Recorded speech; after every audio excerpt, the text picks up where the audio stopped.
They dragged me into the bush. One of them took my bag. I got slapped a few times and then I got raped. Tonight on Dispatches, the shocking truth about women being gang raped by groups of young men. One of them had a knife and he was like threatening my life, saying that if I didn't do what they wanted, they was going to kill me. Over several months, we've carried out an in-depth study of gang rape cases across some of Britain's inner cities. If we don't put a stop to it now, it could actually explode on our very streets. And we reveal that a disproportionate number of men guilty of gang rapes are black or mixed race, and that some are as young as 12 or 13. From that, it's evident there's a problem within the black community or amongst black young men.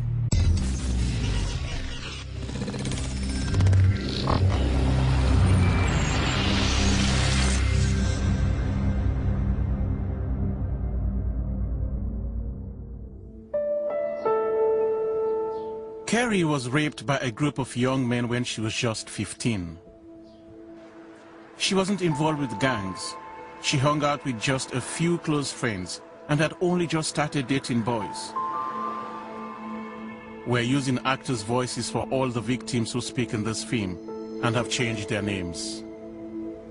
When I met up with him, I was expecting it to be just me and him in his house, probably watching a DVD, getting something to eat. Kerry had got to know a boy over 2 months before agreeing to a date in South London. But when she arrived, he took her to a house where 8 older teenagers were waiting. He'd deliberately set her up to be gang raped. There was loads of guys, that's what I remember. There was loads of guys, probably more than 8, probably about 12 of them. By the time she realized what was happening, there was no escape. I'm this like little girl and there's like these older guys who are like 18, 19 and I'm like 15, you know, in somewhere where I don't know. So I was kind of surrounded. One of the guys came up to me and kind of took down his trousers and he goes, "I'm not playing with you, like just do it, innit?" I obviously stated I didn't want to do this. And after he just got on top of me, having sex with me, and he pushed my face to the other guy.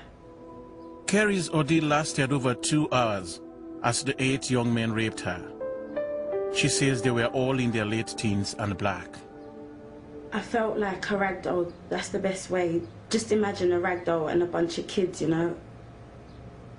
Everyone's pulling and tagging, so the ragdoll's kind of in the middle. I remember crying and the tears just running down my face.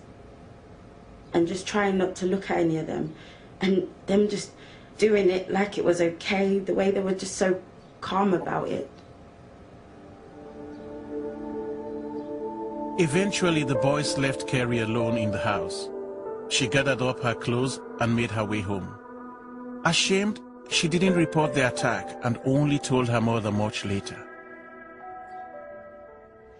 I was a journalist in war-torn Sierra Leone, where gang rape was being used as a weapon of war. So when I decided to settle down in Britain, I thought I had left such horrors behind. But tonight, I'm investigating gang rape in Britain. I've been shocked to discover that it's happening right here. But what is even harder for me as an African is the evidence that we've uncovered, which indicates that a disproportionate number of these attacks are being carried out by black or mixed-race young men. Alerted by 2 high-profile gang rape cases that saw a total of 13 young men aged 12 to 19 convicted, we set out to discover just how many other cases there have been in the past 3 years. The Dispatches team contacted the Crown Prosecution Service and Association of Chief Police Officers, but neither had figures. So we approached all 51 police forces in Britain. Only half responded. We set out to examine convictions in gang rape cases involving 3 or more perpetrators, all under 25 years old. The team spent 4 months collating information on all the cases we could find by looking at news reports, court listings, speaking to journalists and barristers. We didn't find all the cases in Britain. These are just the ones we could track down. We only included cases where convictions were recorded. We verified this information with Crown Courts, the Court Service, and 80 barristers who specialize in rape cases. We tracked down cases involving 92 young people convicted of being involved in gang rape. 66 of those convicted were black or mixed race. 13 were white, and 13 came from other countries, including Afghanistan, Iraq, and Libya. The figure of 92 may seem small, but we have to remember these were men who were convicted of being involved in gang rape. And the fact that 66 of those 92 were black or mixed race is statistically significant, and I feel it's a fact we can't ignore. Emma was a confident 14-year-old. She'd never had a boyfriend and was still a virgin. She and a group of friends met up with some boys they chatted to after school at the local shopping center. They all agreed to go to a park one afternoon. I saw lots of kids and stuff and families and people having all picnics and stuff, so it looked like a really nice park. It was a happy atmosphere. They sat together chatting and having fun. Some of our friends had paired off with the boys, but Emma stayed with the group. It was getting darker and darker and darker. I don't know, you know when time just creeps up on you, especially when you're having fun, just talking and everything. And there were more and more guys. You know, they were all friends, it was obvious. Before she realized it, Emma was the only girl left. She looked for her friends so she could go home. By this point, I'm really, really scared. I'm by myself in Hackney, in a park, in the dark, and I can't find my friends, and no one's answering their phones. I was bombarded by a whole load of guys, and then they dragged me into the bush. One of them took my bag. I got slapped a few times, and then I got raped. Emma was dragged into the undergrowth and raped repeatedly for an hour. She says all the boys were black.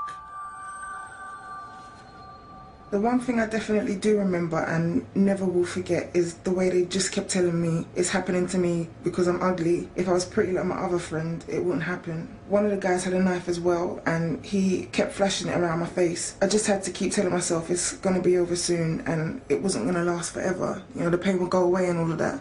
And I was pleading with them, begging for them to just leave me alone. And they were just laughing at me, just the whole time laughing. Some of them just wanted me to see their face and stuff. You know, they'd stop and like one of them had his hands around my neck and twisted my head back to see who was doing it. The rape only stopped when a park ranger disturbed the boys. Emma ran for her life. I was really trying to scream and it wasn't coming, like I lost my voice or something, and I kept running and screaming. She reported the attack to the police and they made an arrest. But then the boys' friends began approaching Emma. They were threatening me. One of their friends had been arrested, so his friend was like, oh, you need to drop the charges, otherwise I'm going to kill you, and all of that. Held knives up to my throat, chucked bottles at my head and stuff on the way to school, so I dropped the charges eventually. Gang rape is not categorized as a separate offense, so we just don't know if the numbers are going up or down across the country. We asked all police forces for a breakdown of their rape statistics, but fewer than half replied. The Metropolitan Police said 108 gang rapes were reported in London in 2008 and 106 in 2007. But this was down on the 179 reported in 2004.